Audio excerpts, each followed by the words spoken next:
గారు చాలా రకాల సమస్యలు, ఇతర ఆరోగ్య సమస్యలు ఏవైతే ఉన్నాయో, అంటే సపోజ్ గుండె జబ్బులు తీసుకోండి, ఓన్లీ గుండెకి మాత్రమే రిలేటెడ్ ఉంటుంది. అండ్ కిడ్నీ సమస్యలు అయితే ఓన్లీ కిడ్నీకి మాత్రమే రిలేటెడ్ ఉంటుంది. కానీ క్యాన్సర్ విషయానికి వచ్చేటప్పటికి దానివల్ల ప్రతి పార్టీ ఎఫెక్ట్ అవుతూ ఉంటుంది. అది ముదిరిపోతున్న కొద్దీ ప్రతి పార్టీ ఎఫెక్ట్ అవుతూ ఉంటుంది. సో ఇంత అంటే క్యాన్సర్ ఇంత భయంకరమైన వ్యాధి లేకపోతే జబ్బు అని అనుకుంటున్న పరిస్థితుల్లో వాటి గురించి ముందు నుంచే ఎటువంటి అవగాహన ఉండాలి?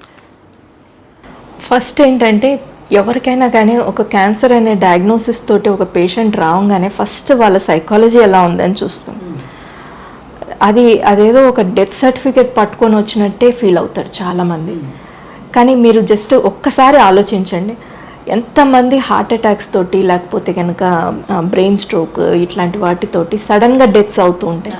అట్లీస్ట్ ఇది మనకు ఒక టైం ఇస్తుంది, అట్లీస్ట్ ఒక ట్రీట్మెంట్ చేసుకోవటానికి ఒక టైం ఇస్తుంది. ఇంకా కొన్ని క్యూరబుల్ క్యాన్సర్స్, పోనీ అన్ని క్యాన్సర్స్ క్యూరబుల్ ఉండకపోవచ్చు, అంటే బ్రెయిన్ ట్యూమర్స్ ఇట్లాంటివి కొంచెం కష్టం ఉండొచ్చు. లంగ్ క్యాన్సర్స్, అర్లీ లేట్ స్టేజ్లో వచ్చే లంగ్ క్యాన్సర్స్ ఇట్లాంటివి కష్టం ఉండొచ్చు. కానీ అట్లీస్ట్ కొన్ని క్యూరబుల్ క్యాన్సర్స్ ఇలాంటివి, ఇప్పుడు స్టమక్ క్యాన్సర్ ఉందో లేకపోతే బ్రెస్ట్ క్యాన్సర్, సర్వైకల్ క్యాన్సర్, ఇలాంటివన్నీ కూడాను క్యూరబుల్ స్టేజెస్లో అనమాట. ఎర్లీ స్టేజ్లో వస్తే కనుక 100% క్యూర్ చేసుకోవచ్చు.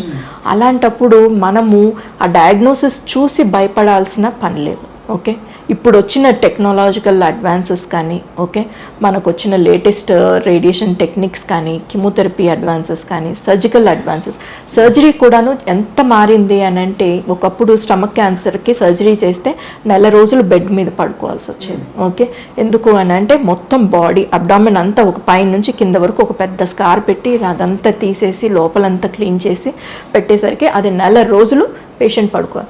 కానీ ఇప్పుడు లాప్రోస్కోపిక్ సర్జరీస్ వచ్చాయి. లాప్రోస్కోపీ అంటే సింపుల్గా పోర్ట్స్ వేసి లోపలికి చూసి ఎక్కడెక్కడైతే ప్రాబ్లం ఉందో అదంతా క్లియర్ చేసి second day, third day post of డేనే పేషెంట్ మంచిగా నడవగలుగుతున్నాడు, తిరగగలుగుతున్నాడు, మినిమల్ బ్లడ్ లాస్, ఎక్కువ బ్లడ్ లాస్ కూడాను అవ్వట్లేదు.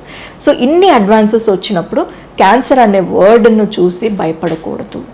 ఓకే, అది మటుకు నేను 100 times చెప్తాను, ప్రతి వాళ్ళకి చెప్తాను, క్యాన్సర్ అనే వర్డ్ చూసి భయపడకండి, మేమంతా ఉన్నాం. ఆధునిక జీవితం, అనారోగ్య సమస్యలు, ప్రతి ఒక్కరికి ఏదో ఒక తెలియని సమస్య. చిన్న చిన్న చిట్కాలతో మంచి ఆరోగ్యాన్ని మీ సొంతం చేసుకుందాం అనుకుంటున్నారా? ఇంకెందుకు ఆలస్యం, వెంటనే మా యోయో హెల్త్ ఛానల్ ని సబ్స్క్రైబ్ చేసుకోండి.